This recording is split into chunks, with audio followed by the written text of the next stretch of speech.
Oh, it's a long time since I heard a vibrato arm. Although, who cares, really?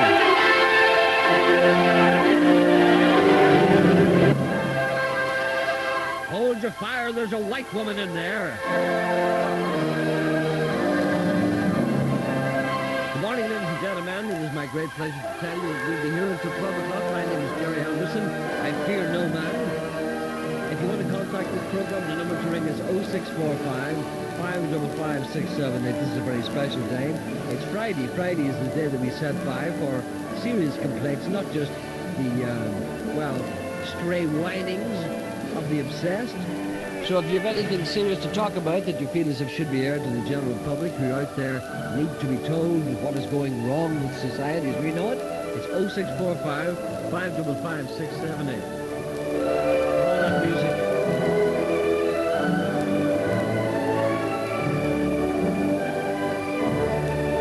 Sorry, I didn't want to interrupt you. Maybe you should wait for the program to start. You're fighting your sig tune. I'm what? You're fighting your sig tune. I have to fight it. I like fighting. You're losing it. I haven't lost it. Leave me alone. I'll fight my signature tune if I want to. You're Get away. too low. Get off. I'm not too low. I'm fighting it. Is that it? Yeah, that's much better. Still not right. Yeah.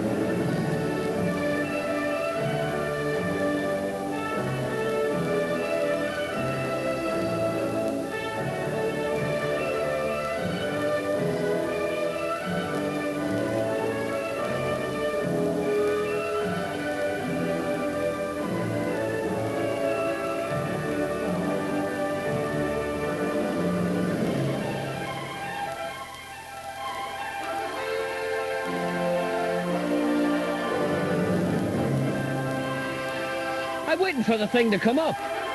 Give us a chance, will you? I'm going to do something clever now. It's not often I get a chance to do something clever.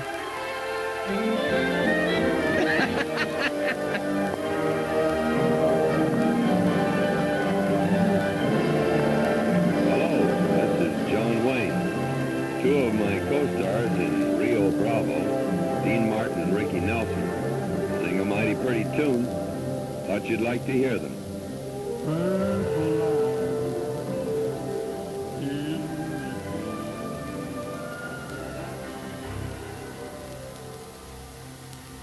This is pure artistry. You won't hear this in any other station.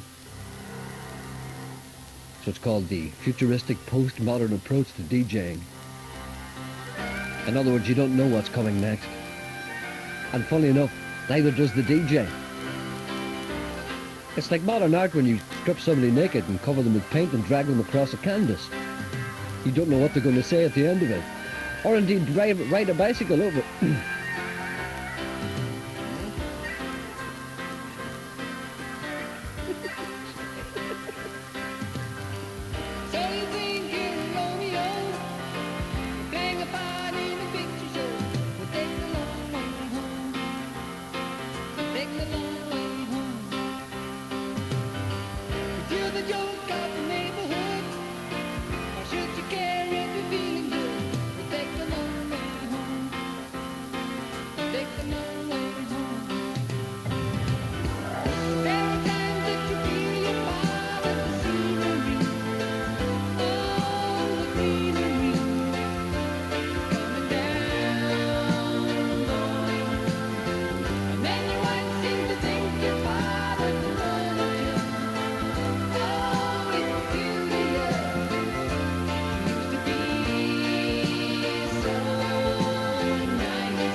That's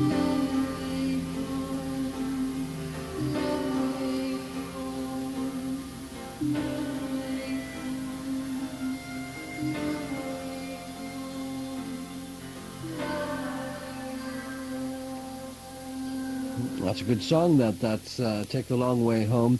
That's a song by a sadly neglected group that you don't hear much about nowadays, although they were featured in the movie Magnolia for the first time in a very long time.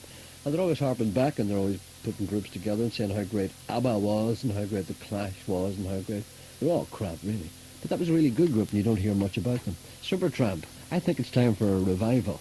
Bring back the Eagles, I say. A lot of news today, more than we can grasp. There's something very annoying on the computer in front of me. There's a computer in front of me, and I don't use it at all, really, except for emails. But there's an image coming up of a disembodied hand which seems to be reaching for 3 squares of chocolate. I just have to turn that off. I can't bear that. It's gone. It's now coming up to 21 minutes to 11 o'clock. All kinds of news are coming at us today. And, I sometimes wonder at our capacity to absorb some of the great things that have been thrown at us. We've been asked to bend our minds to accommodate the news that is coming today, that there's a fair possibility, and indeed scientists are absolutely definite, that there was indeed at one stage life on Mars. They found, they found traces of water, basically. And where there's water, there's country in Irish. I've always said that. So a gentleman called Davy Manderson was quick off the mark, and he sent me a poem about it. It's called Water, Water Everywhere. And this is the way it goes. So what about this latest news? I'm sure the listeners would like your views on the comments of the scientists who work at NASA, which have led to shock waves from here to, yes, you've guessed it, Mombasa. There could be life on another planet. To rule this out, they say they cannot, leaving us wondering just what this means. Are we about to be invaded by friends or fiends? They say they've discovered water on Mars whilst studying the planets and the stars. I suppose you think it would be more use to society if the liquid discovered had been of a different variety. I know you'd appreciate another source of bush, but unfortunately this might cause one hell of a rush, with spaceships from Earth arriving unplanned, full of alcoholics from every land, all said, "Let me a shilling, Jim. Let me a pound, Jim." Why do alcoholics always call you Jim? And do alcoholics never meet anyone who is not called Jim? And why is this? Why are all budgies called Joey? I'm sure the scramble for seats would be quite a sight, especially you, Kelly and Cummings, on the first flight. Oh, he knows his celebrities, this guy. And when you and your cronies went with the flow, Mr. Coyle again would be left to present the Anderson Show. Not over my dead body, I'll tell you. Well, to be quite serious for a moment, the spectacle, or indeed the prospect, of life being on Mars is numbing, because this will bring into doubt our whole theology. I mean, the marriage feast of Cana. What did it mean? If there were people who came before us on another planet, were there marriage feasts on Mars? As a matter of fact, one of the other discoveries, and I haven't talked about it much apparently, but keeping this hush-hush, but I have a friend in NASA, and he told me at the bottom of one of the gorges in Mars, actually, which is about 10 times deeper than the Grand Canyon, they found definite evidence that society and intelligence did exist at one stage. They found the outer case of a Michael English CD. But scientists are divided as to whether or not this constitutes proof of intelligent life. What do you think? What did they find? And the outer case of a Michael English CD. Do you think this constitutes proof that there's intelligent life on other planets? What? There's someone... They also found the sleeve of a Brady Gallagher LP. Right. By Outlet Records in 1959. They can date it by that, because Jackie it says 1959 on it. Jackie wants you in one. Jackie, does he? Good morning, Jackie. It's Jackie the Mrs. Oh, Jackie, Mrs. Jackie. Sorry, yes, Jackie. Mrs. Jackie Maxwell. All right, I'm a Jackie. friend of Ed McCain that won your competition. Yes, and I hope she's looking... When is she going? Does she know? Well, that's what I was asking her the other night, and she says she doesn't know yet. She hasn't heard any word She can yet. go anytime she likes. Are you going with her? Are you the lady who's going with her? No, I wish. No, it's another good friend of hers, Maureen, that's going, a very deserving person. Oh, good. Is going with her, Uh-huh. So, it'll be a lovely time for them. It couldn't happen to a nicer girl. Well, actually, I'm quite amazed that it's gone to someone who is so... People tell me are so worthy of it. Ah, she is, I mean, she works hard and bringing up her family, and she's a widow woman, as she's told you, I know. And she was a great neighbour of mine, Gerry. Mm-hmm. She was one of those neighbours, you know, the old type neighbours that you don't get anymore. The ones that leave the door open. Yes, and if you run out of a tea bag, you were sure getting one if you run into her. Yeah, right. She was Yeah. that sort of a neighbour, Well, that's you know. good. A great person, you know. Well, it could have just as easily went to scruff, you know. Mm-hmm. You know. Oh, she's no scruff, very well respected girl.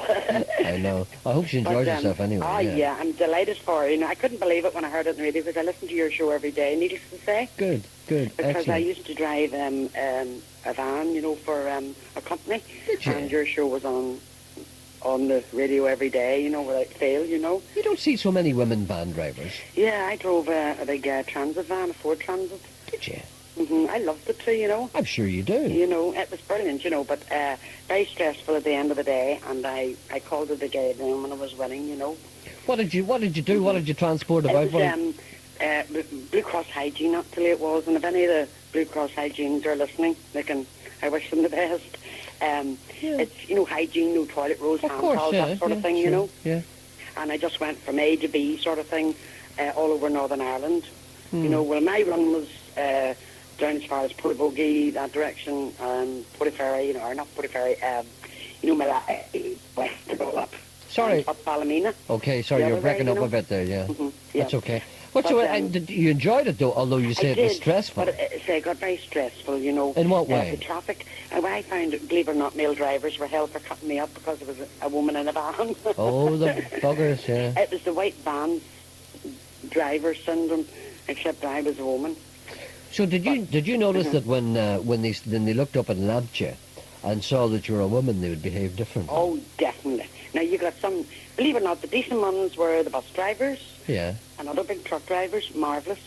But you see some of the, and believe it or not, some of the ones were women, just pulled out. They must have thought my van had wings. It could just fly over their head. Why is you that? know, without having to crash, you I know. wonder why is that, you think? You think it's because it would be slightly unusual to see I a don't woman know. driving a van? It just seemed to be, it just would cut out in front of you, you know, and you were slamming on the brakes, you know, and what else could you do, you know what I mean? Their wee car's no argument against a big van, you know. I know. But I enjoyed it, as I say, and say most of the courteous drivers were all lorry drivers and bus drivers. Yeah, well, they understand. You see, men who are professional Yeah. drivers like that know that there's no point You know. in... But it's nice is if you give good manners on the road, you will get them back again eventually, you know. That's So right. it does. So and you shall reap. Yes, exactly. So All if right you're then. nice to someone on the road, they'll be nice back at you, you know what I mean? And Excellent. So what do you do It's now? great, you know. You're just a lady of I'm in leisure. the Mater now. Hospital now working. Oh, are you? Yeah. Well, there you are. I give it it's very nice title as floor technician. Oh, a floor So, technician. needless to say, it's a domestic actually. Is that what you call it? A floor technician sounds A much floor nicer. technician. I haven't heard that one for I haven't heard that one at all, actually. Well, that's the latest one, you know. That's See, great. You've got window technician. A window technician, and a I'm window- the floor technician. All right, yeah. Well, all right. Well, we wish But you all the it's best marvellous, you know. at your technical craft. So what I want to say to you is, Yeah. you see, Jordan, Yes. he's a wee sweetheart, and if he's ever going to start a fan club, I'll be his secretary. What is it about Because him? he's marvellous, so he is. Can you explain to me what it is about him that women? He is, do you know what it is? He's a mine of information. Yeah. There's nothing he doesn't know anything about. But there's something more there. He's terrific. He's so down to earth, and he calls a spade when it comes to his animals. He doesn't, you know, those wildlife programs you watch, they're very highfalutin. Yes. But at the end of the day, Geordie comes right down to basics and tells you straight. What is what it the that women? problem is, What is it that you know? women see in him? Here. He's just a lovely man. He's a gentleman of the realm, so he is. All right, yeah. He's so lovely, you know. And what I wanted to ask is, if I give you my phone number, or Well, you give see- my phone number to Geordie, can we go down to see him? Yes. Well, of course. I Yeah. have an old friend of mine who is 84, Mrs. Alford, and she's a retired veterinary surgeon, and I'm singing praises to the high about your show and about Geordie, and I told her about his little land that he has and all his animals and Stanley the turkey and Yes. everything, and I'd love her to go down to see it, you know. And the Vietnamese pot-bellied pig. Exactly. Yeah. She's crazy about those. She's retired now from veterinary now, 30 years? Oh, we'll take But it. a lovely lady she is. I'm you sure know. Geordie be delighted. I mean, he's told us that he doesn't mind giving your phone number. So Yeah. we'll give you a phone number, and you can go down by all means. I'd and love to, behave Gary. yourself now. And you know what he likes? He likes it when you stand in front of the fire and lift your skirt up. Oh, right. Well, I remember to wear... Don't be wearing anything too tight as you get... No, I might put the man under shock. All right, then. Mr. Coyle, I'm sure if you catch him on a good day, and he's not a particularly bad day today, I'm sure he'll give you the number. Well, will you hang give on him there. my number then? No, you hang on there, look, and he'll talk to you now. Oh, will he? Oh, I brilliant, will, yeah. Gerry. Thanks very much. All right, love. Best wishes, Gerry. Thanks a lot. Okay. Great. It's the first time I've been on the radio, actually. I'm glad you did. So I'm delighted. You won't hesitate the next time. I will not, Gerry. Thank you. Okay, And love. thank you for Sean, too. Bye. Bye. Bye. Hello? Hello, Gerry. Yes, who's that? It's Marty. Yes, Marty. Gerry, I tell you what it is. I'm looking for a record. It's called Mommy. Mommy. Yeah. Yes. I heard an old man singing it one time in a pub a few years ago. It's not the old Al Jolson thing. Mommy, Mommy, I walk a million miles. It's not that, is it? Yeah, that's it. Oh, for God's sake. Where the would I get that? I've played in the record shops in Belfast and I can't get it. dogs in the street know that. I'll tell you where to go to get that. Do you know Howard Street? No, I'm not from Belfast. Oh, are you not? No. Well, if you go down to Howard Street, there's a shop there called Vibrations, Good Vibrations. And Right. even though they've got a reputation of selling very modern music, they've got a great selection of old albums, old Right. vinyl albums in the back. Right. And you will easily get that. Is that near Castle Court, no? I walk a million miles for 1 of your smiles, Well, Mommy. it didn't It's, sound like that, like. What can I? Where is it near? It's near. No, it's not near Castle Court. No, it's near the Europa Hotel. Oh, yes, You're yes. down a bit and then you turn right. Ask anybody where it is. Howard Street. It's opposite Right. Quarters. Right, that's Opposite it. Quarters, where I get much of my clothing. Right. Yes. Well, here, just before I go to Gerry, thanks very much for doing that. The other day when you're on, when the lady was looking at the candy floss machine, Yes. you were asking her a lot of personal questions, like, was Yeah. she married and Yeah. that? Yeah. And then whenever you got and she said no, and whenever you got to, well, who owns the children, she said they were whores. Yeah. You dried up after that. Well, yes. But you don't What want to be happened? too You lost personal. You don't want to be the too personal. I just kind of fancied her. Oh, right, You know right, the way you be yourself sometimes. right, You know, right, and you like to find out things, and then when it gets too personal, you stop. right. This is what being a broadcaster is all about. That's it. This is why I'm here and you're not. The way you can talk and I can't. All right, Right, then. thanks very much, Well, Gerry. that's where you'll get that. That's brilliant. Great. No, what? What? You're telling that man that place is the wrong place? I'm not telling that man that place in the wrong place at all, unless it's moved in this last couple of weeks. It used to be in Great Victoria Street years ago. Now it's in Howard Street. It moved years ago. It was in Great Victoria Street for many years, all during the punk era, up until years ago. Then it moved. Is But that you wouldn't beside the know Opera that. House? Well, I'm sorry, but a lady phoned to say that. Tell her to and keep as out I of don't live it. in Tell her to keep Belfast, her I nose should know. out of Ulster's business. Okay. Keep her it's nose not in out Great of Ulster's Victoria. business. It's not in Great Victoria Street. It's not. All right, sorry. Unless it's moved in this last couple of months. Keep out of the business. Oh, I'm sorry. All right then. Okay. Right. Okay. So there you are. Don't be put off by people Right. who ring who know nothing. All right, sir. Right, thanks, Gerry. Thank you. Thanks, bye. Bye. And here's another thing too. A gentleman wanted to find out where he could get an album, a song which I played in this program, an instrumental version of Danny Boy by Eric Clapton. Well, it was originally released in 1996 on a CD single called Change the World, but that's now deleted. Apparently the only other place you can get it, in a way, is is a Japanese import, the Eric Clapton box set from 1983 to 1994. You can buy that for $280.99, but I have another source of that.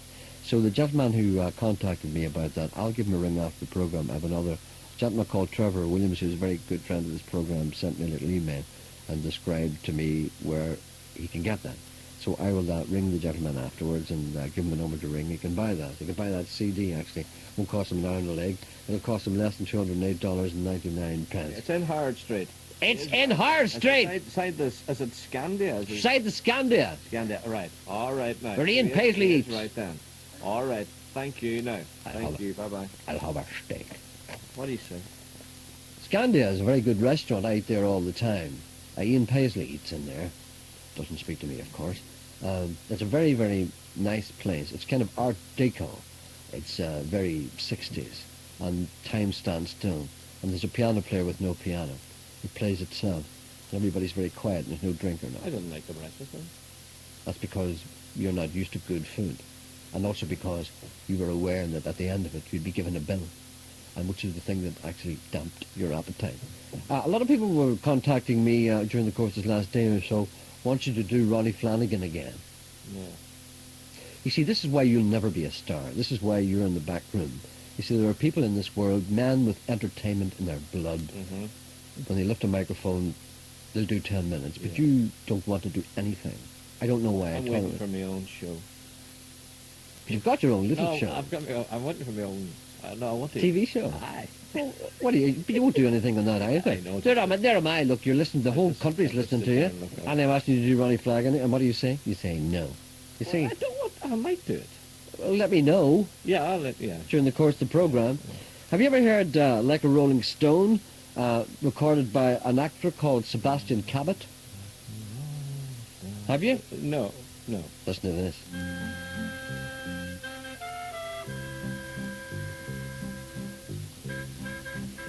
Once upon a time, you dressed so fine. You threw the bums a dime in your prime, didn't you? People call, say, beware, doll, you're bound to fall. You thought they were all kidding you. You used to laugh about everybody that was hanging out. Now, you don't talk so loud. Now, you don't seem so proud about having to be scrounging for your next meal. How does it feel? How does it feel to be without a home? Like a complete unknown. Like a rolling stone. Well, we've gone to the finest school, all right, Miss Lonely, but you know you only used to get juiced in it. And nobody ever taught you how to live on the street, and now you got to get used to it. You said you'd never compromise with a mystery tramp. But now you realize he ain't selling any alibis as you stare into the vacuum of his eyes and ask him, you want to make a deal? How's it feel? How does it feel to be without a home, like a complete unknown, like a rolling stone? You never turned round to see the frowns on the jugglers and the clowns when they all came down and did tricks for you? Never understood that it ain't no good. You should let other people get your kicks for you. You used to ride on the chrome horse with your diplomat who carried on his shoulder a Siamese cat. Ain't it hard when you discover that he really wasn't where it's at after he took from you everything he could steal? How does it feel? Huh? How does it feel to be without a home, like a complete unknown, like a rolling stone? Princess on the steeple, and all the pretty people drinking, thinking they've all got it made, exchanging all kinds of precious gifts and things. You better lift your diamond ring. You better pawn it, babe. You used to be so amused at Napoleon and his rags and the language that he used. Well, go to him now. He calls you. You can't refuse. When you've got nothing to lose. Oh, you're invisible now. You got no secrets to conceal. How's it feel? How does it feel to be without a home? Like a complete unknown. Like a rolling stone.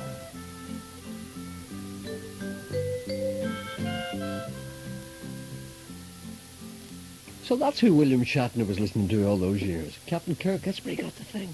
I always wondered where it came out of. That's Like a Rolling Stone, or as they say in America, Like a Rolling Stone. That's Sebastian Cabot. He was an actor, an old actor, and that recording was a serious mistake. Hello, good morning, sir. Good morning, Gerry. What can we do for you? Who are you? Do you want to identify yourself? You don't have to. No, I'm not going to. Just at the minute, no. Okay, that's all right. You were talking about the Scandia restaurant, Yes. and you were saying how good that it is. I would have one slight problem. They don't know how to sell country folk. Well, you see, you're talking here about the big feed. Yes. You see, there are people come from country areas, and indeed there are many of them in towns as well, who don't think a restaurant is any good unless you can't see over the top of the food in your plate. I wouldn't agree with that, but whenever you come out, you should feel satisfied instead of feeling hungry. And I'm not talking about Nouvelle cuisine here. I'm not talking about 3 peas and a small baby potato and a quarter centimetre of square of lamb. I'm not talking about that. What you're talking about is the big horse of a feed. Now, you don't get big horses of feeds anymore. Big piles of spuds and potatoes and turnips and scallions and cabbage. You don't get that anymore. The world has moved on, man. That is what they should be doing to fill people. But everybody doesn't want that. There are people, and I myself am one of them, when I see a big horse of a feed coming, I don't want any of it. Because I don't like to see a big load of grub in front of me. But there's other people who are very disappointed if they don't see a big horse of a feed in front of them. See, what we're talking about here are restaurants. We're not talking about nose bags. You know? Where do you say a man will get a big horse of a feed these days? Well, go, I'm from County Tyrone, the Royal Hotel in Cookstown, you have the Cohannon Inn, or you have a number of places in this area that know how to fill you really well. The golf club in Benburb. Oh, the golf club. Would you get a horse of a feed in the golf club in Benburb? You would, or Sally's restaurant in Knocknaccly. Well, have you ever had a mixed grill in Sally's restaurant in Knocknaccly? I have indeed, yes. What do you get in it? You have sausages, bacon, chicken, burger, egg, tomato, I think you potato bread, a great feed. And do you get any chops in it? Yes, I think you did, yes, I did. That should be enough to keep a man going anyway. If you could lift it, you'd be doing well. Whenever you come out, you feel full and satisfied. But you see, is this what we want? Do we want to come out of a restaurant bloated and with our heart pumping continuously? Or do you want to come out feeling light, airy and refreshed and nourished? You want to feel that you've got value for your money. You want to feel as if you had a big horse of a feed? Yes. All right then. Well, let's find out where the biggest horse of a feed is in Northern Ireland. I encourage people to ring in here. What's the biggest feed you've ever got and where have you got it? Good right? idea. And you can listen with horror that you don't know these places. So we want the biggest and most horrible horse of a feed you'll ever get in Northern Ireland. The number to ring is 0645 555 678. And you say that Sally's at Benburb is well in front. The Sally's in Knocknaccly or Benburb Golf Club. Benburb Golf Club. Right, I might have known. Anyway, listen and salivate, as Sean Rafferty used to say. Okay. Thank you, Gerry. Thank you very much, sir. Thank you. Thank Bye. you. Bye. Bye. There's a man who's not pleased at all about the big feeds that he's getting in small. He should go to Roscoff's with a telescope to see the food, and they're cheeky too as well in the bargain. If not all the time, maybe it's not. Maybe it's just me. We'll be back after 11 o'clock.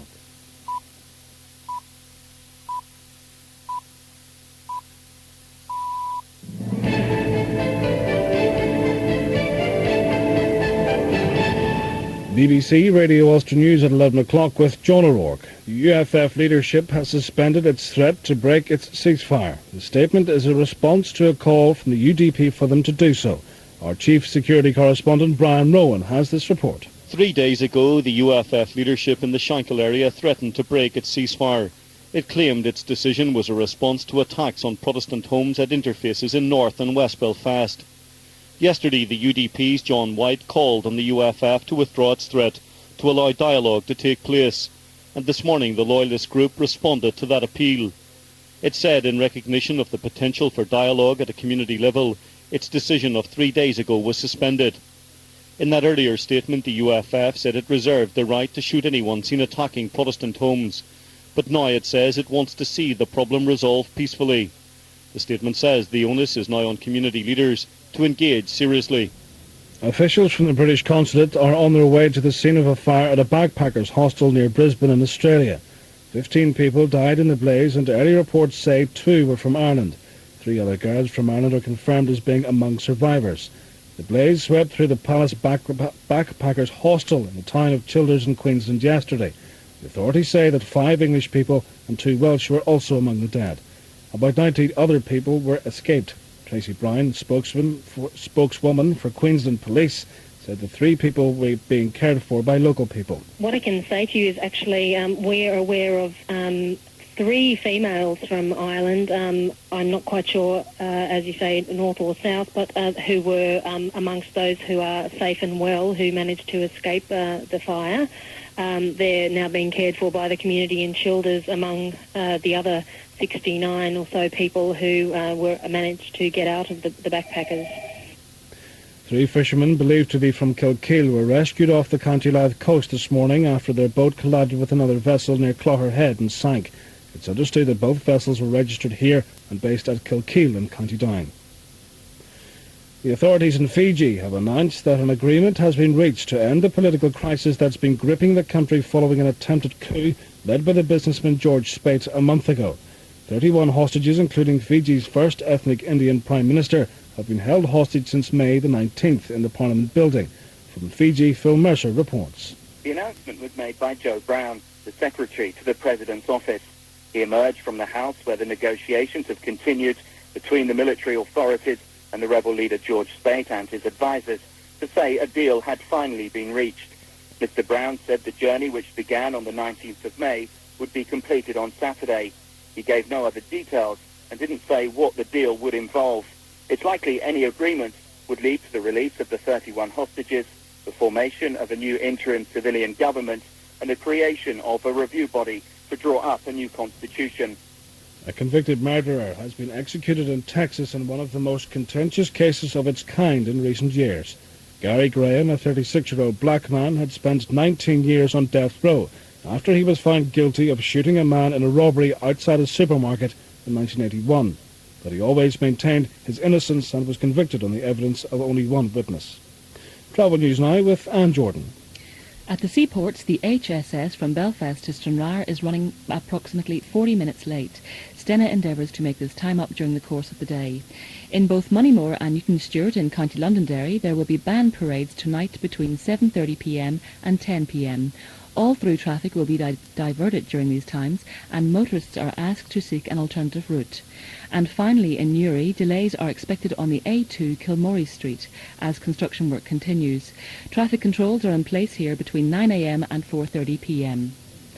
And the weather rather cloudy with showery outbreaks of rain. BBC Radio Ulster News. Now that summer's here again, it's time to look forward to a great menu of outdoor sports. Golf, tennis, European football and loads more. So, enjoy the sunny climate. Take your radio out to the garden and tune in to Summer Sports Sound every Saturday at 3:02 on BBC Radio Ulster.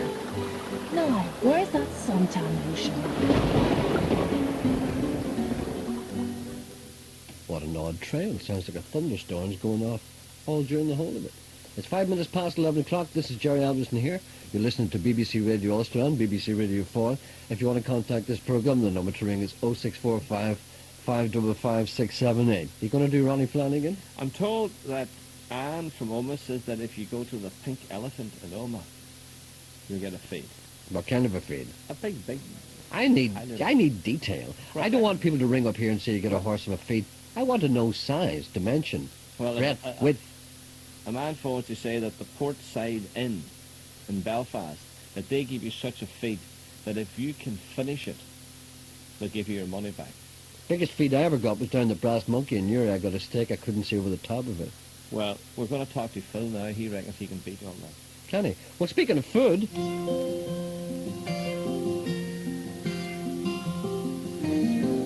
Did you ever think when you eat Chinese, it ain't pork or chicken but a fat Siamese? Yet the food tastes great so you don't complain. But that's not chicken in your chicken chow mein. Seems to me I ordered sweet and sour pork, but Garfield's on my fork. He's purring here on my fork. There's a cat in the kettle at the Peking Moon, the place that I eat every day at noon. They can feed you cat and you'll never know. Once they wrap it up in dough, boys, they fry it real crisp in dough. Chow Lin, that's if I wanted more. as he was dialing up his buddy at the old pet store. I said, not today, I lost my appetite. There's 2 cats in my belly and they want to fight. I was sucking on a Rollie and a Tums or 2 when I swear I heard it new, boys. And that is when I knew. There's a cat in the kettle at the Peking moon. I think I gotta stop eating there at noon. They say that it's beef or fish or pork, but it's burned there on my fork. There's a hairball on my fork.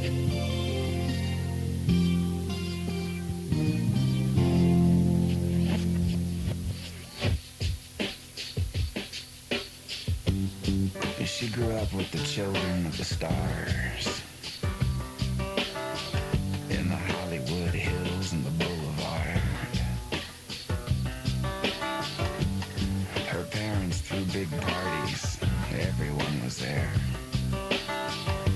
They hung out with folks like Dennis Hopper and Bob Seger and Sonny and Cher.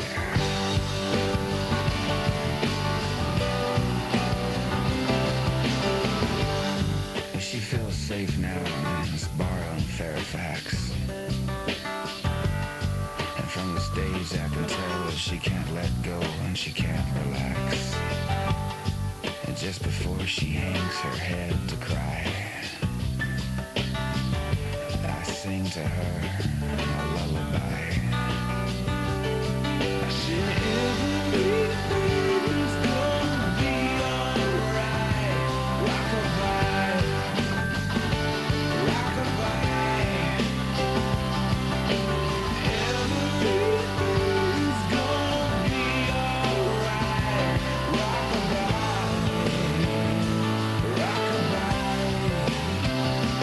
Rock-a-bye.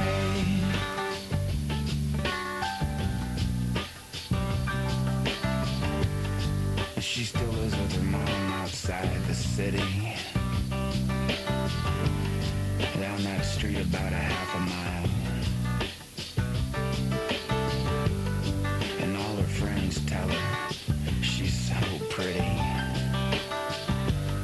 but she'd be a whole lot prettier if she smiled once in a while. 'Cause even her smile looks like a frown. She's seen her share of devils in this angel town. Everything's gonna be alright. Rock-a-bye, rock-a-bye. Everything's gonna be alright. Rock-a-bye, rock-a-bye.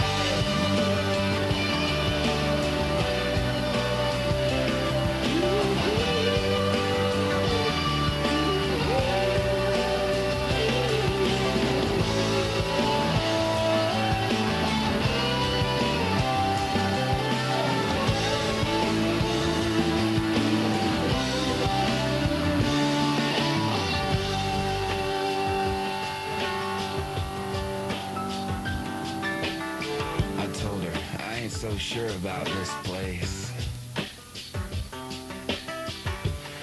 It's hard to play a gig in this town and keep a straight face. It seems like everybody's got a plan.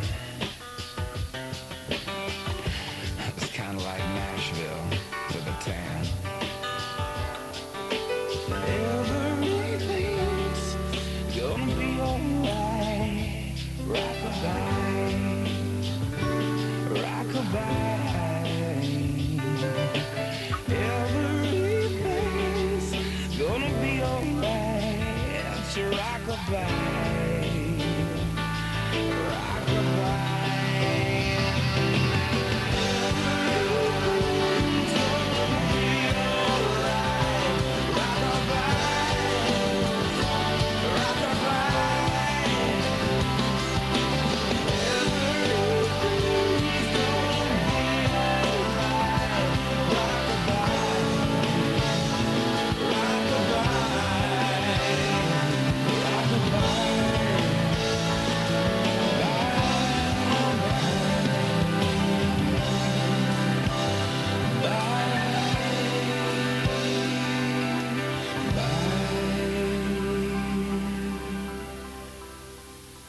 good. That's before that was I don't know who that was. It's a song based on Harry Chapin's Cat in the Cradle. I'm not quite sure who it is. That's from a collection sent to me by Trevor Williams. It's brilliant. We've got a lot of requests for some of that stuff, actually. There's a track called She Loves You, the old Beatles song, by an Irish guy, as he would interpret it, by Peter Sellers, which I played yesterday. A lot of people asked me to play it again, and I will, before the end of the programme.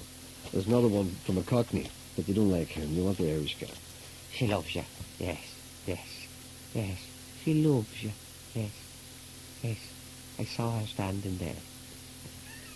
So if you can get the number, Brian, if you get the number, will you ring it? It's so excitable in there. She loves you. Yes, yes, yes. She loves you. Yes. Hello to Phyllis Patterson. A safe journey home. That's from Susan and Mum. There's what we can do. Right, Brian. Stop talking to them a minute. I'm trying to talk to you, Brian. Hello to Phyllis Patterson. She may get the wrong impression. Phyllis Patterson. Safe journey home from Susan and Mum. Anne in Ballynahinch wants advice on how to remove candle wax from her carpet. I don't know. Please give details of the Irish cement. No. I'll tell you what we can do. Eh? We've had a lot of requests for that She Loves You by Peter Sellers. She loves you. Yeah. Yes. She loves you.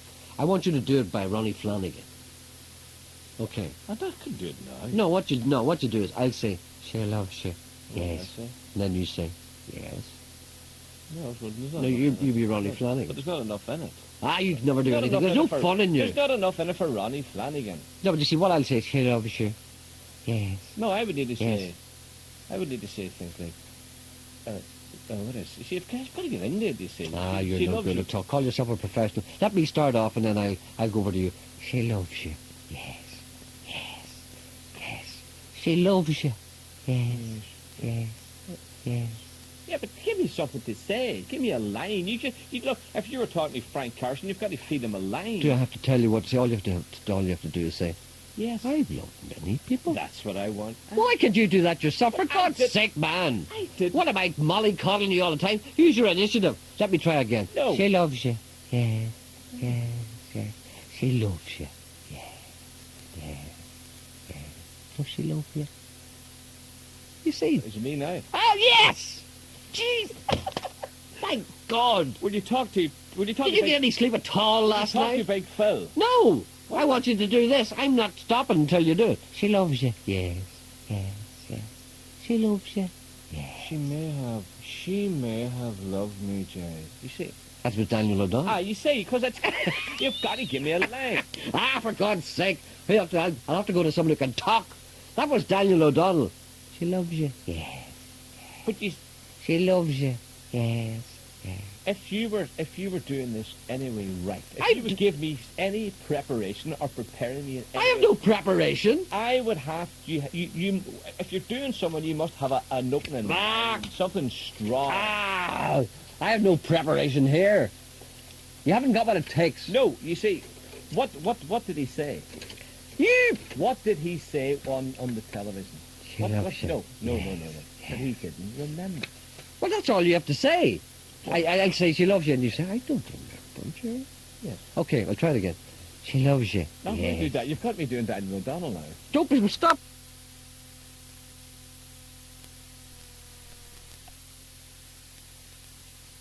Phil's there. She loves you. Yes. Yes. Phil's got a feed. She loves you. I saw her standing there. Yes. No man talks. Do your Arthur Askey. Whoa!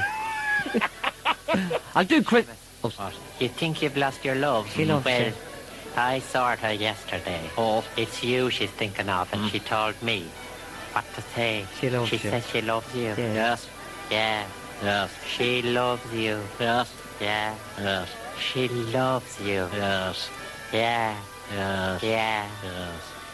She said you hurt her so she almost lost her mind. And now she says she knows that you're not the hurting kind. Did she? She says she loves you. Yes. Yeah. Yes. She loves you. Yes. Yeah. Yes. She loves you. Yes. Yeah. Yeah. Yes. Oh, yeah. You know, It's up to you. Is it? I think it's only fair. Pride can hurt you too. Apologise to her. Why the devil should I? Because she loves you. Yes. Yeah, Oh, yes. she loves you, Seamus. And I love her too. I'll go around there as soon as they close. 692.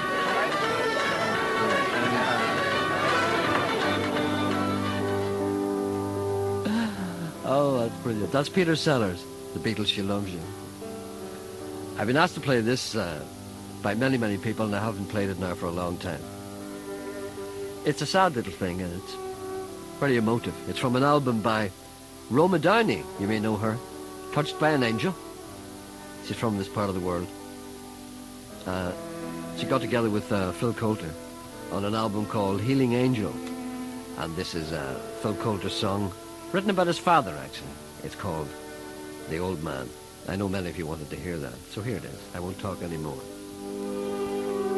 The tears have all been shed now. We've said our last goodbyes.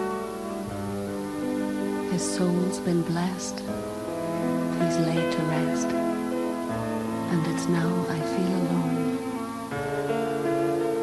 He was more than just my father, my teacher, my best friend. And he'll still be heard in the songs we shared when I play them on my own.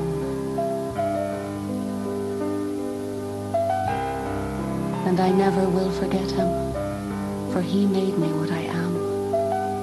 Though he may be gone, memories linger on.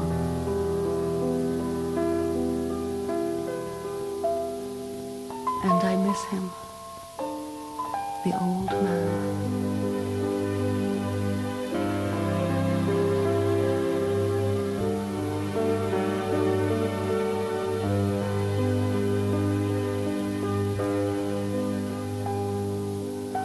As a child, he'd take me walking by mountain, field, and stream.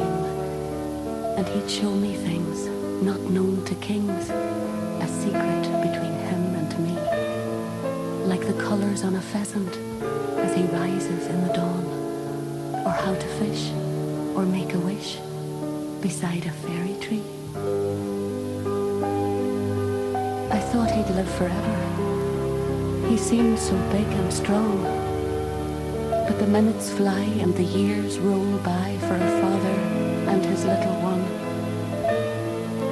And suddenly when it happened, there was so much left unsaid.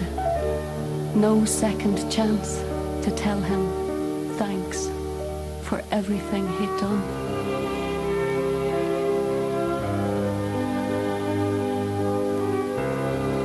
And I never will forget him, for he made me what I am.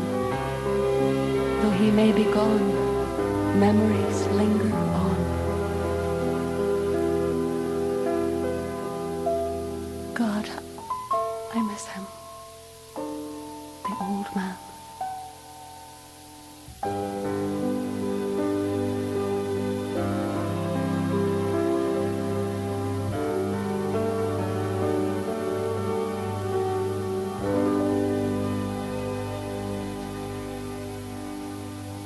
That's Roma Downey. That's a song called, well, it is a song, of course, but she doesn't sing it. It's called The Old Man, written by Phil Coulter, of course, from an album by Roma Downey and Phil Coulter called Healing Angel. I have to say hello to Alec and Mita, who are staying in Belfast. They're on holiday from Ontario. I fell into Lake Ontario one time. Big Phil's been waiting to talk to you now for 20 Do you know that? minutes. Ontario is on a lake, and the lake is bigger than Britain.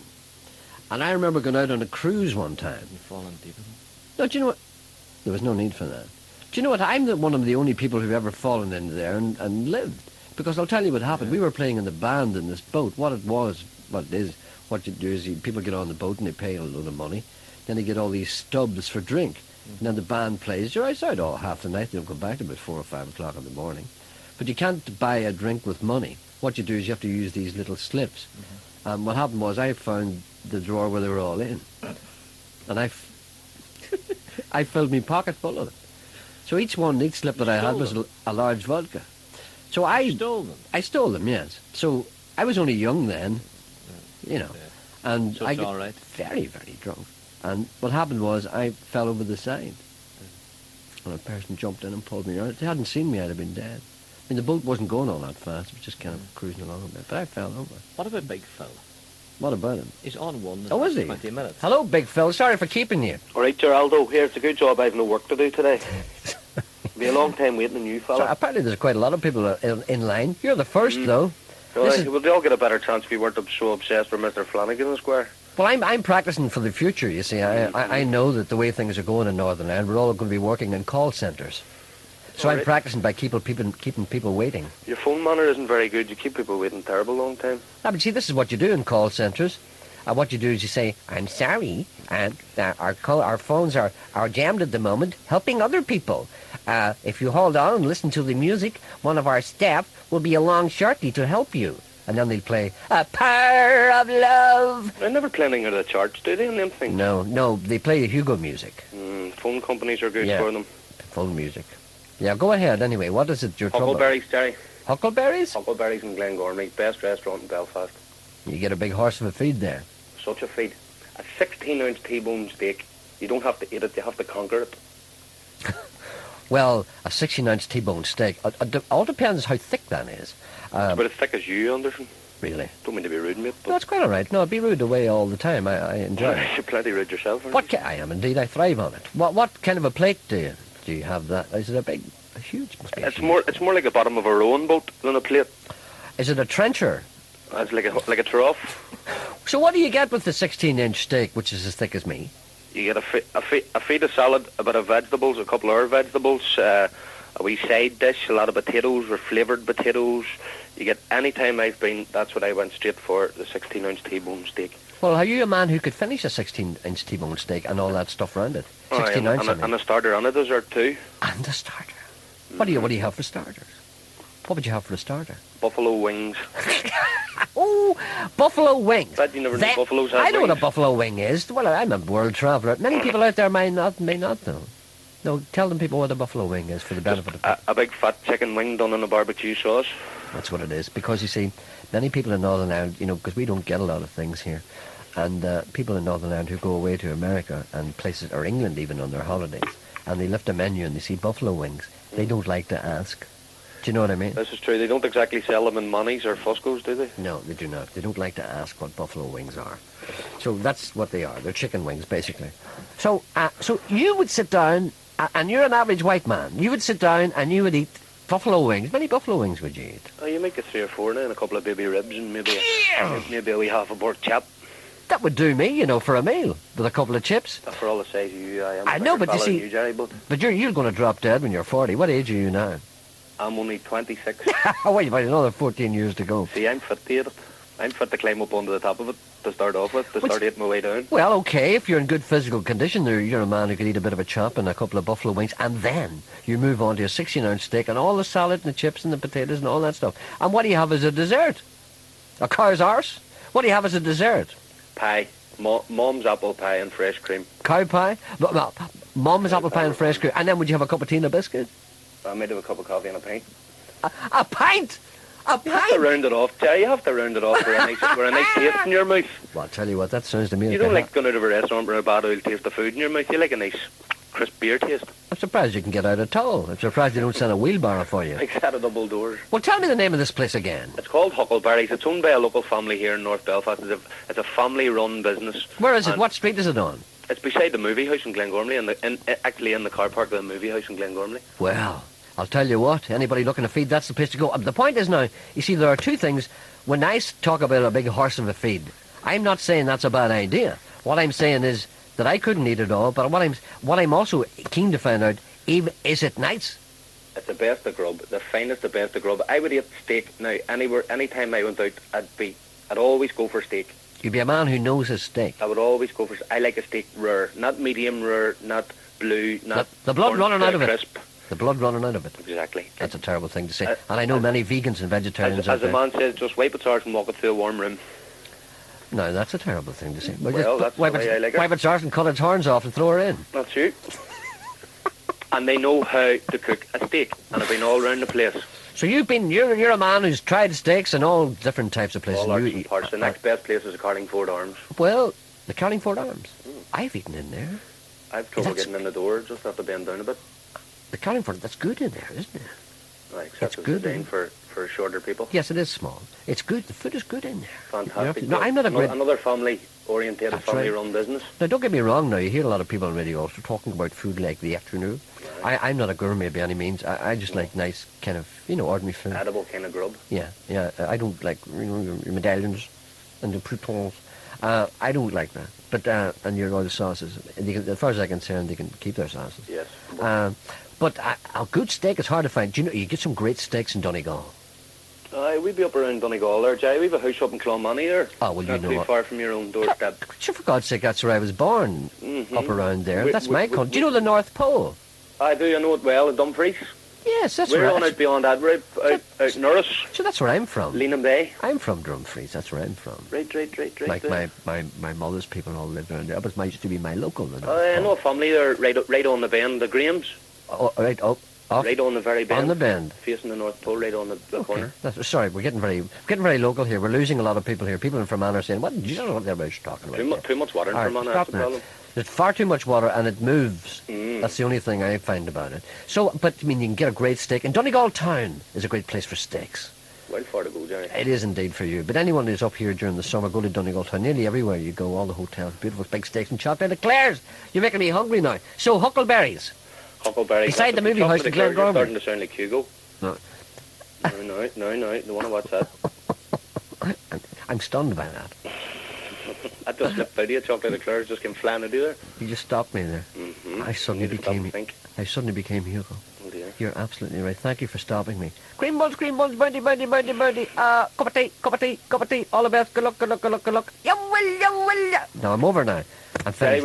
Will you play In Spite of Ourselves for me? Oh, yes, I will. You haven't played it in donkeys and it's the best song ever. No, look at me looking for it now, quick, and I probably can't see it. I'll get it for you later on. Right. But actually, what I will play now is, if you don't mind, I'm going to play a song. It's been doesn't matter whether I mind or not, Jake. Come on, be honest, does it? So long so I put it on. I can't remember what it was. What is it? What's that? Sorry, that's the mechanical sound of me looking for stuff. Oh, there's a new song, but not a new song, but a new song to me. This is also from... I've had some great stuff. A gentleman sent me some marvellous stuff. I should be getting this myself, but I'm too lazy. There's a new song, not a new song to me, from Irish Dement called 10 Degrees and Getting Colder. Did you ever hear that? That sounds like the kind of weather I like. I'm a cold man, Jerry. I'm a cold man, and that's what we call cold man sunshine, 10 degrees and getting colder. But you see, this explains it. You're a man who is used to physical exercise and physical work, lumping the bags. So you're a man who needs his grub. See, not for you, the medallions of pork on a bed of spring onions. No chance. I'd fill a gap in your front teeth. Absolutely. Okay, well, thank you for the advice. Thank you, Jerry. So we recommend thoroughly Huckleberries beside the movie house in Glengormley. Get in there if you dare. That's the place to be. Okay. See you later, mate. All right then. Bye. Bye. Did you understand that when he said about wiping the cow's arse and walking it through a warm room? I tried not to listen. Michael wants you. Michael's been waiting. What would Ronnie Flanagan say? Michael's waiting now 25 minutes. Well, have you rehearsed Ronnie Flanagan in your head yet? No, because I was talking to a man who wants to talk to you. Where is he? On 2. Hello, good morning, sir. Hello? Hello, me? Yes? Oh, Michael, how are you? Sorry, I didn't realise who you were. Sure, the man told you. The answer boy said you there now. Hey, but he didn't. Did he say your name? Yes, he did. 25 minutes, he says, I'm waiting. I wasn't listening. And more. I'm sorry. Do you know where you get a good horse of a feed? Well, you see, one of my favourite places, now I haven't been there in a wee while now, but the Highways in Larne is always a big feed. The Highways in Larne? Yeah. Well, just where is that? Is that a hotel? Or? Yeah, it's on the left-hand side. You're heading out from Belfast into Larne. It sits up the Highways Hotel. It sits up in the highway? Yeah. I've never been there, I must say. Oh, for dear sake, you haven't lived. What do you get there? Well, these gorgeous big mixed grills, like, and my goodness, could you finish it? Never in your life. What do you get in a mixed grill on the highways? You get chicken, sausages, chops, liver, bacon, onions. That's ridiculous. And a big feed of chips. Oh, as well, yeah. They used to do high tea and all, you see. It sounds a bit light used to me. do this high tea for about a tenner, you know, my goodness, you want to see. You know, 'cause they give you everything, like you get a starter on your main meal and all the works, and then you can buy a sweet afterwards, stuff like that was included. Do you know when I was wee, I used to always think there was something wrong with Portrush. Do you know why? I never got, we hadn't got a car, you know. We used to be brought up to Portrush. No, we didn't have a car either, but my mum and family used to go up in it. Of course, my father had a bit of an out of wreck of a car. Yeah, that's right. I remember driving up there. And we used to go up there to Portrush, and we used to go into what we called, the reason it reminded me when you said high tea, we used to go in for high tea. And we used to go into this kind of cafe, and I used to think that something had happened because there was no complete silence. And I'd never heard complete silence before, and all you heard was just the odd person going, jumping away. You see, and then the woman would come over, and she'd put this big thing in front of you, like a three-tiered thing. That's right, with and buns and all on wee it. Buns on. Scones and we get wheat tea. and bread and all. I mean, you see, that's the way they did in the highways. But nobody ever spoke. Do they speak in the highways? Do they speak Sure, in they hadn't that. But what was wrong with Portrush? I mean, I used to sit there, and my mother used to talk to me. And I used to say, "What's wrong, Mummy? What's wrong? What's wrong?" And she'd shut up. And you'd eat, and you'd feel as if, you know, it was like a funeral. And then I think there's a wee bit of background music there now up there. Is there? Well, thank God for that. It sort of breaks the silence. And there used to be a cafe in Derry too called the City Cafe. Nobody was allowed to speak there either. That's not the one closed for lunch, no. No, that was a 24-hour cafe open 9 to 5. No, there wasn't. Yeah, there was a cafe in Derry, stroke Londonderry, which had a sign up at 1 o'clock and said closed for lunch. No, that's absolutely true. I'm not going to name it, but I know the name of it, but I'm not going to name it. But I've been told later on. I was told later that was just one day. Oh, right. Something happened. But I thought they could have put up a better sign than closed for lunch.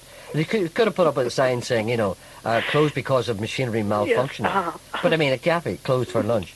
Well, here, there's two things I have to tell you. One thing you asked me one time was, and it just reminded me today, what's the strangest sight I ever saw? Well, I had to think, and I couldn't remember. And I just remembered today when you were talking about food, about 10 or 12 years ago, me and my dad were heading away down to Armagh, you see. Excuse me. It was one of the days during the week. And I had to do a double take because the strangest sight that I've ever saw, and it was never repeated. Yeah. There was a hearse. Do you know, I don't know why you know, you're going to Armagh, there's a big, like a roadside cafe, it's a big sort of bus thing, you know, and you can get up and all the lorry drivers and all stop and that, you know. Mm-hmm. And there was a hearse inside the road, like it's not funny, with a coffin in it.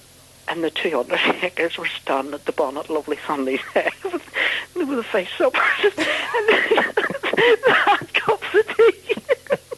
And the cups of tea were sitting in the bonnet of the hearse. And they were standing talking away, you know, and I had to do a double take, and I said, "Look at that," and you know what he said? He says, "Well, the fella in the box is already on a hurry."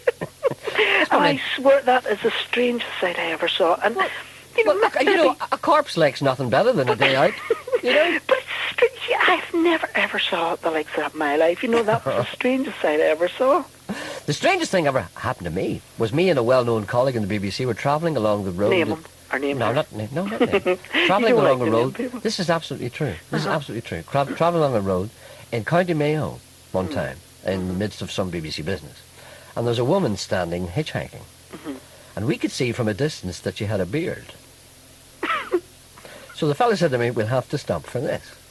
So we stopped. And there was a man with a beard wearing a dress, I'm serious, a pair of high heels, and nylons, and a hat, with a handbag. And she got in the back. And she was talking like that there, you know. And we just pretended there was nothing wrong. And I was saying, "Well, where are you going, love?" He said, "I'm only going down the road there." And it wasn't at all. It was kind of a southern accent. So down about 5 miles or so, and we're chatting away. You see, I knew he never mentioned the fact that this man was wearing a dress at all, because we thought, what will happen here? And he said, "Do you mind," he said, if there's a little off license up there, do you mind if I stop there for a minute? And he said, "Well, are you going to get some?" He said, "Yeah, I'm just going to pop in and get something home." "You don't mind, do you?" "It'll only be a second, It's a friend of mine. I'm going to call in now, and I'll be out in a minute." So he said, "All right." So he stopped at the off license, and the man wearing the dress went in and came out again, in about 2 or 3 minutes, with a bag, with a bottle of whiskey in it. Right. Got into the back of the car, and I said, okay. He said, yeah, that's fine. So drove along. And after about 5 or 6 miles, he said, here I am now, look, you can let us out here. This is where I am. This is where I live up here now, on top of that lane. Now, let me out now. So he said, fine. And so he let the person out. And the person walked up the lane with a bottle of whiskey in the bag, and he said, wasn't that the most odd thing ever? So we were staying in this kind of motel place in Ballina that night. So we were sitting having our tea, and these 2 guards came in. They said, we have reason to believe that you gave a man a lift wearing a woman's dress. And we said, as a matter of fact, we did. And he said, do you mind if I ask you a few questions? He said, no. He said, this man committed a crime. I said, is the crime because he was wearing a dress? No, the crime, he stole a bottle of whiskey out of a Northlight. And then one of the men went away. One of the guards went away. And the other guard sat and... This is true. And the other guard sat and talked to us. And then the other man came back again. And he said, well, that's all he wanted to know. We're just continuing our inquiries. So we said, gee, what kind of a place is it? And I went back to the room, and the man had searched my room. All the drawers were all open. And the bed was all wrecked. And the whole place was wrecked. The man went up and I said to myself, what kind of country is this? So, face supper in a hearse. Well, I have to tell you this before you go, that was funny. And I think you should have been jailed. Listen to this. Do you remember about a year ago, it must have been near a year ago, Paul, the wee fella out of work, do you remember he was sent up to the shop for the tobacco? Yes. And it says, get anything to come back with the apple tart. Yes. Okay. Yeah. And I'll make as brief as possible. Well, okay. The luscious one, as you know, put her foot in it last week. Do you remember over the penguins and all and stuff? That's right. But that's nothing, Gerry. Yesterday, she said she's going out at lunchtime down to the shop, right? There's a big shop down sort of the Indian Arch Road, and it sells everything, Craig. It says everything, you know, from like wee tools and, you know, toys and anything, fruit and vegetables, a whole lot. You know, it's one of those wee shops you can go in, or a big shop, like, you know, right. So she's going out and she says to anybody, well, anything. So Margaret says to her, now I wasn't there, but I was there when she came back, and Margaret says, sure, she says, I saw tangerines in there the other day, would you bring us 6, you know? 6 tangerines? Tangerines, yeah. Yeah. You know. Yeah. The luscious one apparently sort of looked at her for a minute and then thought, you know what, and away she went, you know, just way down the road, and she came back. And she says, and we're sort of standing about 4 or 5, she came back, and she'd a couple of bags, you know, stuff, and Margaret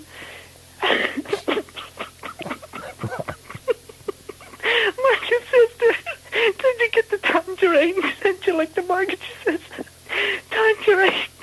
And she brought this bag, you know, this thing out, and what was it, 6 wee toy tambourines. And she says to Margaret, the way Margaret's from the church, and they run like a wee summer sort of scheme, and Margaret was collecting things, you know, as wee prizes. And she said,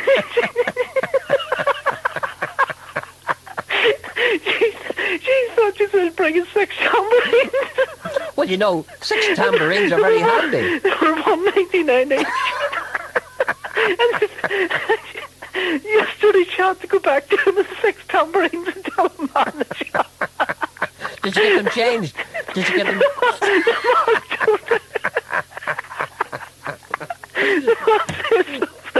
He says, I don't know why I sent you to the ear department of the opticians. But he gave her money back. I'm not surprised. But God help her, I feel sorry for her. It's twice in 1 week. She's obviously not well. She's not well. She's not. Michael, stop, Mike. I'm sore. Mike, go away now. I know, I'll talk to you. Right, see you later. Bye. Bye. What do you think of that? Big Colin wants you. Or, no, Colin Patterson. He said he can beat that feat. Oh, can he? Yes. What about 6 tambourines? Yeah. Hey, Mr. Tangerine Man, sing a song for me. Hello, good morning. Hello. Yes. I believe you can beat our feet. Hands down. Hands down. Right. Causeway Hotel, up beside the Giants Causeway. I know it. Right. Brilliant. What do you... They do either a 24 or a 32-ounce porterhouse steak.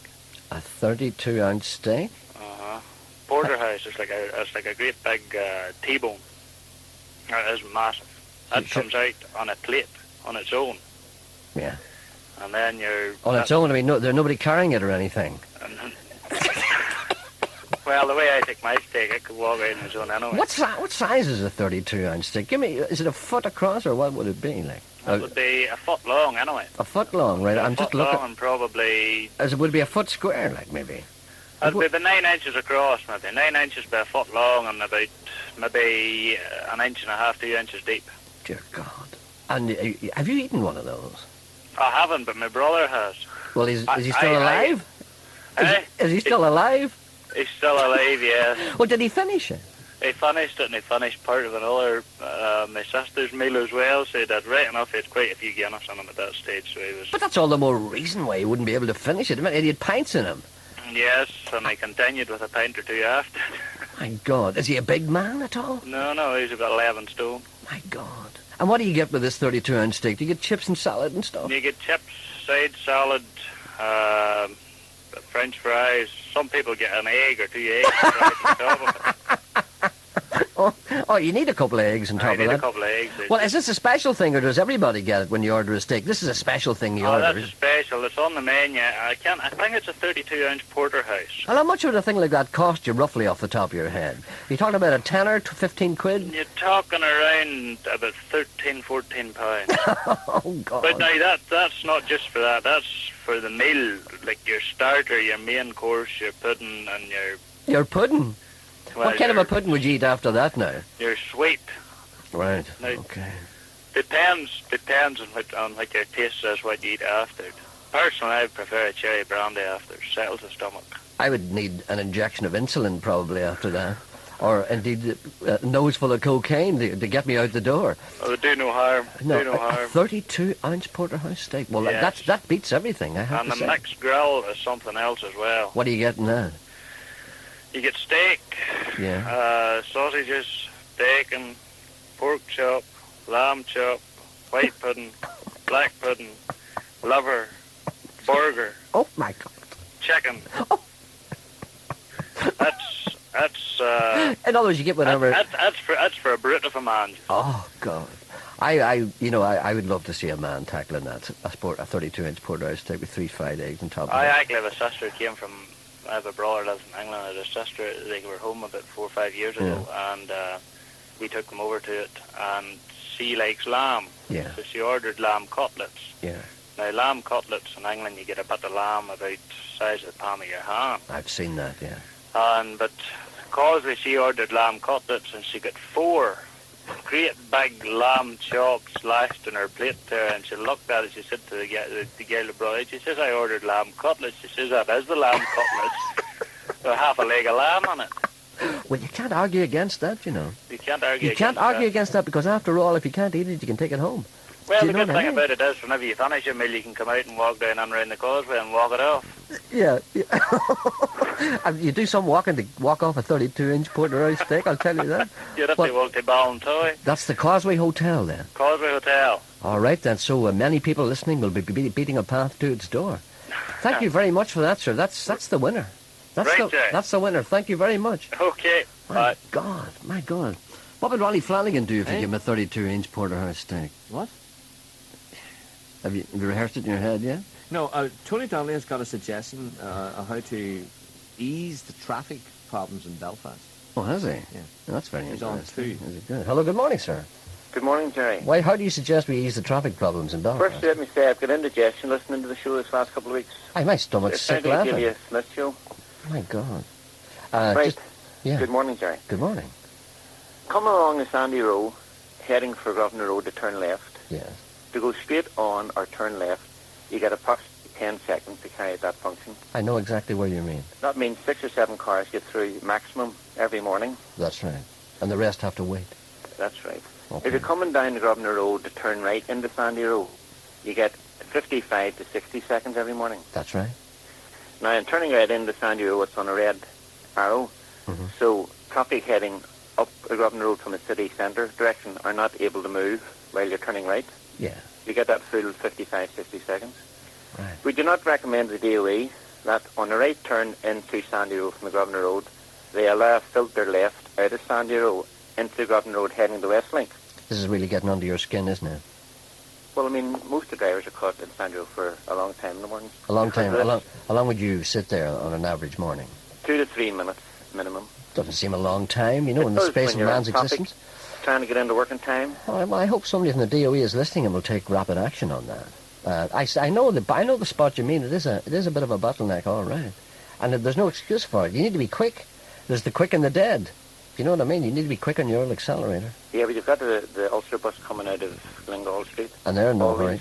They're in no always hurry. keeps you waiting, yeah. Yeah, right. A valid point, sir, and I hope someone's listening and that maybe would perhaps give a bit of thought to that. Thank you very much. Okay, thanks. Good Gerry. man. Thank All you. the best. Thank you. Well, what? There's a celebrity watching. Let me guess who it is. Okay, is it local? Yes. Radio? Yes. Mainly television? Yes. Uh-huh. Regular listener? Yes. Friendly or unfriendly? Friendly. Got a gripe? No. Uh-huh. Male or female? Male. Oh, pity. Handsome? He would say so. Would he? Frank Mitchell? Close. Hello, celebrity. Good morning, Gerry. How are you? Identify yourself. Frank Carson, use a 10 on the M6 heading towards Chester. I saw you in the Palladium the other night with Bruce Forsyth. Oh, and Bocelli. Yes, Andre Bocelli. I went on during rehearsals, tapped him on the nose and said, everybody's left. A cruel thing to do to a blind man. I know, he's a very lovely fella. A great singer. I told him the joke about the paratrooper, the blind man parachuting. What was that? And he wrote his head off. What was that? He wrote it, he done it back to me in Italian, actually. What's the joke? Well, the fella in the pub, and he said, will you have a drink? He said, no, I can't drink in parachute. He said, blind man, but he said, why not? He said, that's right, why not? So he said, well, I get into the plane and strap on the chute and hang up and then jump out. He said, well, I didn't know when to keep your feet and knees together. He said, when the dog's lead goes slack. And he wrote, well, all blind people love that joke. It's one of their favourites, actually, It's not being detrimental. I don't know, that's... Well, you're talking about the steaks there, Gerry. Oh, yeah. Early this year was in Caesar's Palace. And this fella in the restaurant, I ordered roast rib of beef, and he brought out the steak. He said, if you eat that, sir, it's a 58-ounce steak. Oh, my God. If you eat it, you got your name up on a plaque. I said, if you eat that, you get your name on a headstone. They do that sort of thing in Las It was Vegas. absolutely massive. Now, I ordered an 18-ounce steak. The Right. Chateaubriand it was called. Yeah. And it was done over smoked oak Right. barbecue, and it was the most beautiful steak I've ever eaten. But they brought out the vegetables with it, and Gerry, it was sinful. I've never seen anything like it in my life. When I was a kid, I would have done a family of about 8. For a week, maybe. Oh, I went the other day to one, and I brought some shirts, and about 15 or 16 shirts I was getting rid of, Yes. had them for hip throwing stuff out, and I brought it, and this girl says to me, that's lovely, this will do the people in Rwanda. I said, you mean, there's somebody in Rwanda with a 17.5-inch neck? Oh, stop. Wait, listen, where are you off to today? I'm playing golf, big charity golfing match at 1:30, a shotgun start at a Where's beautiful that? place called Portal Golf Course. Oh, very It's nice. it's actually for guide dogs for the blind today. Yeah. Don't be telling them that. Don't be telling them that joke. Oh, you're doing they love that. They asked me to tell it, actually. I don't. Well, there's a fella here, and he's learning deaf dogs how to lip read. Stop Wouldn't believe that. Stop it. Well, there's a fella in America teaching dogs to talk, Yeah. and a friend of mine sent his poodle over, Yeah. and I'd come back, the first thing I said is, did you get my friggin' hair cut like that again? And hey, Gerry, yes. Oh, you have to watch me on Sunday week. Oh, God knows when. What is it? What is it? Your favourite hymns. And Yes. tell about where you went to school and all. Oh, yes, yeah. Well, I told the story about, I hope he's alive anyway, Alec McMaster. Yes. He was a labourer when I was a plasterer, and he comes from Lisburn. Yeah. And the McMasters were very famous for bricklaying. They were bloody marvellous bricklayers, you see. Yeah. And one of the wee man that mixed, I won't mention his name, the wee man that used to mix the mortar, he died, and he was about 4'9". Right. But a great wee worker, Yeah. And we went up to the wake, me and McMaster. Well, McMaster was a prod, you see. Yes. And he'd never been to a take wake, you see. So I said, you could... I was only about 16 at the time. So McMaster said, what'll I do? I said, well, you just stay there, Alec, and I'll do the rest. Yeah. So I went up and the wee mum was lying in the bed, you see, with the rosary beads wrapped around his hands. His fist, yeah. So they used to have a plate of salt on their chest. What was that for? Did you ever hear of that at a wake? Oh, yes, I've seen that often. What was it for, though? I have no idea. I always thought it was some kind of... Maybe some of the listeners will tell us. Anyway, I come downstairs and the woman said, I said, we lifted a collection from, I said, about £16. And said, thanks, Frank. He said, he loved you, you know. Said, you're always talking and telling jokes. And she gave me £1, you see. Yeah. So McMaster was drinking a bottle of porter or something, you see. And I said to me, did you close that room door after you? I said, yeah, why? She says, that bloody old Alsatian had him twice on the lantern this morning. The dog said, the dog killed him out of the scratcher. Twice. Oh, well, that's worse than having a fish supper in front of the Hey, concert. listen, do me a favour. Yeah, yeah. I don't know if you have it there. You know, one of my favourite tunes is the Devil He Came to where? The Devil Came to Georgia. Aye. The Devil Came to Georgia. I don't know Have if you I got have that? I'll have a wee look and see. I do have a 412. I'll switch on the radio now. Okay, I'll have a look and see if I've got it. I may not have it. I may not have it. Well, I'm going to... Okay. We get him the next couple of weeks I'm on the Jim Davidson show. Oh, great. You love that. That's a new series starting, isn't it? It is, yeah. It's very, very funny. We'll keep an eye out for you. And he told a joke on. I was surprised he got away with it. What was that? This fella was playing golf and he got hit in the private parts. Yes. And they had to remove them so that the surgeon said, well, put a couple of table tennis balls in there. Yes. He said, no, they'd only float to the top. Stop it. The bar. He said, what about a couple of ball burns? He said, no, sure, they would rattle like cymbals. Yeah. So he put two wee onions in. Yeah. And the surgeon said to him about a month, how you doing? He says, great. Every time I see a girl in the miniskirt, my eyes water. He said, by God, I don't half get a thrill when I see a cheese sandwich. Stop it. And he done that in the telly. Oh, God. And he got away with it. Oh, my God. Stop it. Use a 10. Right, Frank. I'll see you the week after next year. We're going up to Dunfanaghy. Will you call in to see us if you're in? I'll call in. Why not? Please I was do. at that other place next door. What do you call it? The Hill Mountain or something. Another wee radio station up there. Hill? Oh, I don't know. It's Well, Hugo used to work in it. Highland Radio. Hey? Highland Radio. Aye. Okay, call in there too. Call in to see us if you're on your way through. I'll do. I'll come in one day for now on the programme, have a giggle. You're welcome anytime, Frank. You know that. I'll see you later. You've made me realise that money isn't everything. That Sean fella, he'd break into the house next door to gas himself. I know. I'll see you Give my later. regards to Bishop Daly anyway, if you see the Bishop. Okay. Or Bishop John as well, Mahaffey. All right then, okay. Give them both my regards. All right, Frank. Use a 10 here. See you later. Use a 10 sober. Bye. See ya, bye. Bye. Oh, I'm not worth tuppence. Look at the time of Was it. standing by the highway with a sign that just said mother when he heard a driver coming about a half a mile away. So he held the sign up higher where no decent soul could miss it.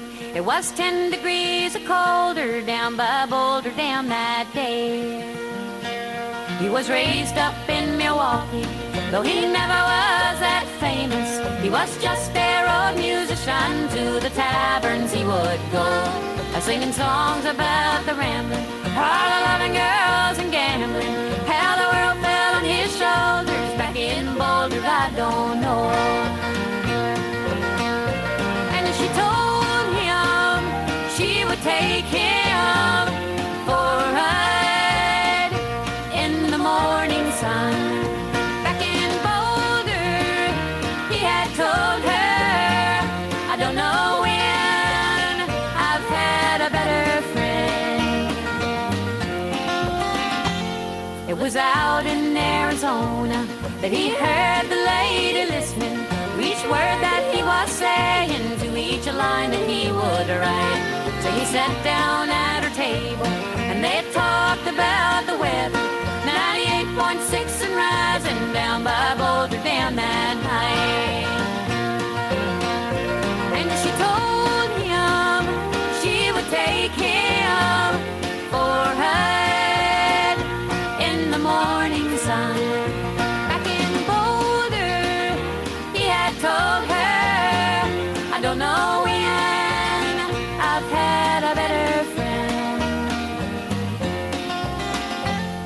He's traded off his Martin, though his troubles aren't all over, 'cause his feet are almost frozen and the sun is sinking low. So won't you listen to me, brother? Well, if you ever loved your mother, won't you pull off on the shoulder if you're going Milwaukee way? It's 10 degrees and getting colder down by Boulder down today.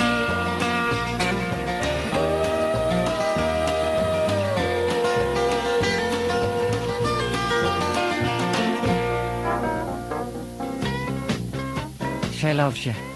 She loves you. Yeah. Yeah. Yeah. Have to say hello to Ida and Milan Tibet, who are visiting from Australia. Milan's birthday was on Monday, and Ida is 50 years old tomorrow. Happy birthday to Ida. Hope you enjoy your stay. They're staying with Mr. and Mrs. Brian Luke in Downpatrick. Best wishes to them from Chubby. Hello to Lily Manderson of Old Warren Estate in Lisburn. It's her birthday tomorrow. Happy birthday from Iris and Billy. Hanging out at Belfast today to plant a tree. It's an initiative of the Department for Regional Development and Belfast City Council. They're going to give Belfast a tourist trail similar to America's Hollywood Boulevard.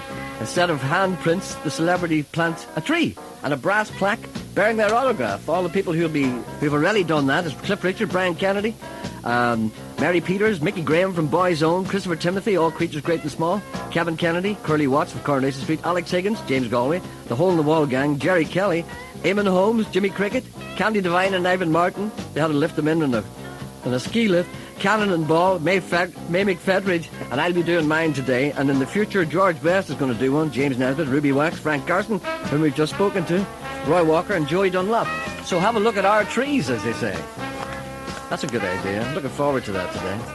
That's nearly all we have time for. She loves you. She loves you. Yeah. Yes.